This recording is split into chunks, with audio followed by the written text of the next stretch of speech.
श्री स्वामी समर्थ अवधूत चिंतन श्री गुरुदेव दत्त। प्रथम आपल्या चॅनलमध्ये तुम्हा सर्वांचं खूप खूप मनापासून स्वागत आहे। तर आजच्या व्हिडिओमध्ये बघा, आपण जो काही गुरुचरित्र ग्रंथ आहे त्याच्यामधला आपण एक मेरुमणी म्हणतो त्या अध्यायाला, कारण की गुरुचरित्रातले जे सगळे अध्याय आहेत ना, तर त्या प्रत्येक अध्यायाची फलश्रुती ही वेगवेगळी आहे आणि त्याच्यातला ज्याला आपण मेरुमणी म्हणतो, तर असा जो काही अध्याय आहे तर तो आपल्याला पठण करायचा आहे। आता तो अध्याय कोणता आहे, तो कसा पठण करायचा, त्याचे नियम काय आहेत आणि सगळ्यात महत्त्वाचं की तो पठण केल्याने आपल्याला काय फायदे होणार आहेत, तर या सगळ्या गोष्टी आजच्या व्हिडिओमध्ये आपण बघणार आहोत। आता बघा की असं काही नाही की तुम्ही सेवा कधीही करू शकता, म्हणतो ना आपण कधीही सुरू करू शकता, कधीही ती सेवा पूर्ण करू शकता, पण असे जे काही ठराविक दिवस असतात ना, तर त्या ठराविक दिवसांमध्ये ती जी काही ऊर्जा आहे ब्रह्मांडामध्ये तर ती मोठ्या प्रमाणावर असते। ज्या काही त्या देवाच्या सात्विक लहरी असतात ना, त्या खूप मोठ्या प्रमाणावर जागृत असतात। म्हणून आपण आणि त्याच्यामुळे ना आपल्याला पण एक उत्साह असतो सेवा करण्याचा, म्हणून आपण ह्या ज्या काही सेवा आहेत, पारायण आहेत ते करतो आणि तेव्हापासून त्याची सुरुवात करतो। तर त्याच प्रकारे जी काही गुरुपौर्णिमा आहे त्याचं अवचित्त साधून आपल्याला गुरुचरित्र या ग्रंथामधला 14वा जो अध्याय आहे तर तो पठण करायचा आहे। त्या अध्यायाची फलश्रुती ही म्हणजे खूपच प्रभावी अशी फलश्रुती आहे, तर त्याच्यामुळे हा अध्याय आपल्याला पठण करायचा आहे। आता बघा की आता तुम्ही म्हणाल की गुरुचरित्र ग्रंथामधला 14वा अध्याय वाचायचा, मग केव्हाही ग्रंथ उघडायचा आणि केव्हाही तो म्हणजे केव्हाही ग्रंथ आपण उघडायचा आणि केव्हाही वाचायचा असं नाही, कारण की कसं आहे की तो खूप पवित्र ग्रंथ आहे, त्याचं पावित्र्य आपल्याकडून पाळलंच गेलं पाहिजे। साक्षात दत्त महाराजांचा त्या ग्रंथामध्ये वास असतो, तर त्याच्यामुळे तो असा नेहमी तो ग्रंथ कधीच उघडायचा नसतो, तो ग्रंथ नेहमी छान कापडामध्ये आपला झाकून ठेवला पाहिजे। आता बघा की हे असं छोटंसं पुस्तक मिळतं, म्हणजे असा छोटासा ग्रंथ मिळतो, 10 रुपयाचं आहे हे। तर गुरुचरित्र 14वा अध्याय, फक्त हे 14वा अध्यायाचं असं छोटंसं पुस्तक मिळतं, ते आपल्याला घेऊन यायचं आहे।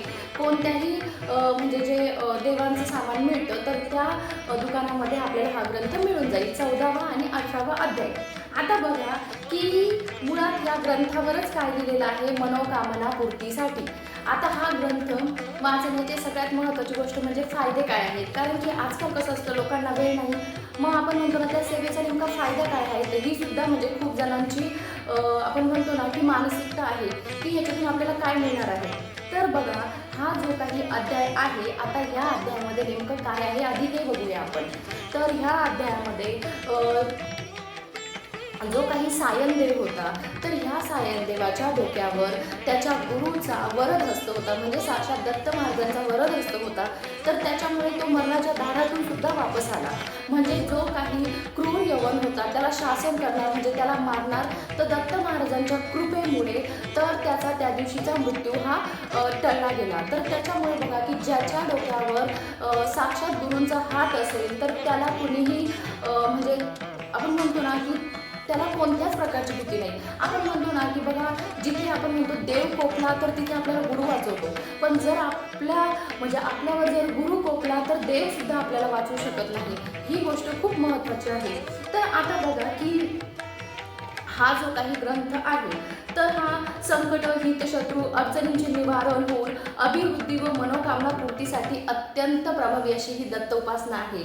म्हणजे बघा की याच्यामध्ये सगळं दिलेलं आहे आणि सगळ्यात महत्त्वाचं सुरुवातीलाच काय दिलेलं आहे याच्यात, घोर कष्टोद्धर स्तोत्र, हे खूप महत्त्वाचं आहे। तुमचे कितीही कठीण म्हणजे कितीही कठीण संकट तुमच्या आयुष्यात असू द्या, जर तुम्ही हे स्तोत्र वाचलं तर याचा तुम्हाला खूप चांगला असा फायदा मिळणार आहे।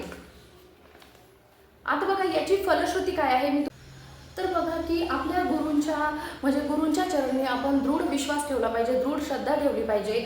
आणि तुम्ही जर ह्या ग्रंथाचं पठण केलं, ह्या ग्रंथाचं पठण आपल्याला संकल्प करून किमान आता ज्याच्या ह्याच्यानुसार एक खरं तर 3 महिने याचं पठण करायचं असतं, 3 महिने 6 महिने, पण बघा आता त्याची हे की तुम्ही 21 दिवस पण करू शकता किंवा 11 दिवस पण करू शकता, पण आपल्याला जेव्हा याची खरंच फलश्रुती हवी आहे, म्हणजे फलप्राप्ती हवी आहे, तर किमान 3 महिने तरी याचा संकल्प करून पठण हे आपल्याला करायचं आहे। आता याच्या पठणाने फायदे काय होतात, तुम्ही फायदे ऐकायचे, हे बघा की हे नित्य नियमाने जर पठण केलं तर अचानक उद्भवलेली संकट, हितशत्रूंचा त्रास, प्रापंचिक अडचणी, त्याच्यानंतर तुम्हाला जर काही प्रदीर्घ आजार असेल किंवा अकाली तुमचा मृत्यू योग असेल तर याचं सुद्धा निवारण या ग्रंथाच्या पठणाने होतं. त्याच्यानंतर गृहसौख्य मिळतं, आपल्याला समृद्धी मिळते, समाधान प्राप्त होतं. आता याच्यावरती काय पाहिजे, म्हणजे विचार करा किती याच्यामध्ये ताकद आहे या ग्रंथामध्ये. आणि आता याचे नियम काय आहेत तर अगदी साधे सोपे नियम आहे.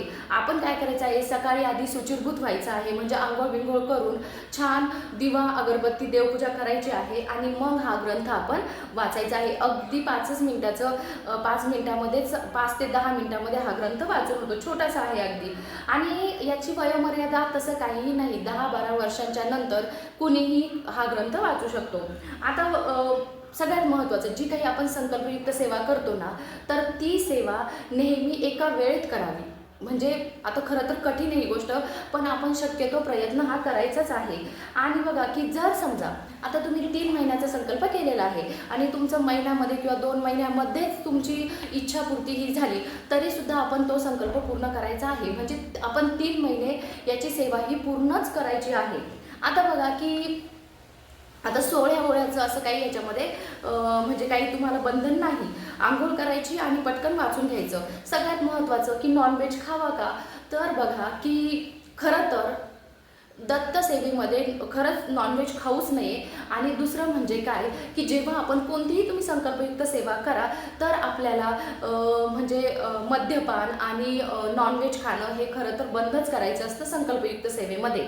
पण आता जर तुम्ही बिना संकल्प करता दररोज तुम्ही नित्यसेवेमध्ये हा ग्रंथ घेतला तर सकाळी उठल्यानंतर आंघोळ पांघोळ करून पहिले आपल्याला हा ग्रंथ वाचायचा आहे. मग दिवसभर तुम्ही काहीही करा, त्याला काहीच प्रॉब्लेम नाही. आणि ग्रंथ हा जो काही अध्याय आहे तो वाचताना आपल्याला अखंड दीप लावायचा आहे. म्हणजे ग्रंथ वाचूस तर दिवा हा कंटिन्यू चालला गेला पाहिजे. आणि जेव्हा आपण आता संकल्प करू तर त्या दिवशी आपल्याला काय करायचं आहे, कपाळाला गंध वगैरे लावायचा, मोठ्या माणसांचे आशीर्वाद घ्यायचे, स्वामींना प्रार्थना करायची, काय तुमचं संकट असेल, काय तुमची इच्छा असेल तर त्याच्याविषयी स्वामींना प्रार्थना करायची आहे, संकल्प करायचा आहे आणि मग आपण ग्रंथपठणाला सुरुवाती करायची आहे. आता आपल्याला काय करायचं आहे की दत्त महाराजांचा जो काही मंत्र आहे, तुम्हाला जो काही मंत्र येत असेल तर तो मंत्र आपण आधी 1 माळ करायचा आहे आणि मग तुम्ही ग्रंथ म्हणजे हा छोटासा ग्रंथ आहे त्याला वाचायला सुरुवात म्हणजे हा जो काही अध्याय आहे तर त्याला वाचायला आपल्याला सुरुवात करायची आहे. तर बघा अशा प्रकारे हा जो काही अगदी म्हणजे आपण आता याचे नियम वगैरे ह्या सगळ्या गोष्टी बघितल्या, अशा प्रकारे अगदी छोटासाच अध्याय आहे हा, पण खूप महत्त्वाचा आहे. आणि तुम्हाला माहिती का की आयुष्यात खरंच ही अनुभवलेली गोष्ट आहे की खरंच अचानक जे काही आपल्या प्राणांवर संकट बेतणार असतं तर याच्या पठणाने खरंच ते संकट दूर होतं.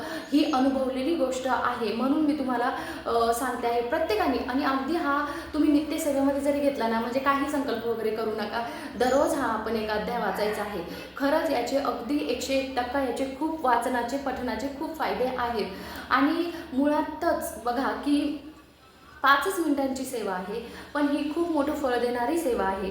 तर त्याच्यामुळे आवर्जून आपण आता हा जो काही गुरुपौर्णिमा आहे तर याचं औचित्य साधून प्रत्येकाने हा छोटासा अध्याय वाचायला सुरुवात करावी. अध्याय छोटा आहे पण खूप प्रभावशाली आहे. तर त्याच्यामुळे 5च मिनिटांची सेवा आहे पण तुम्ही ही खरंच करायची आहे आणि तुम्ही याचा अनुभव घ्या. व्हिडिओ जर आवडली असेल तर व्हिडिओला लाईक करा, चॅनलला सबस्क्राईब करा. भेटूया अशाच एका नवीन व्हिडिओसोबत. श्री स्वामी समर्थ.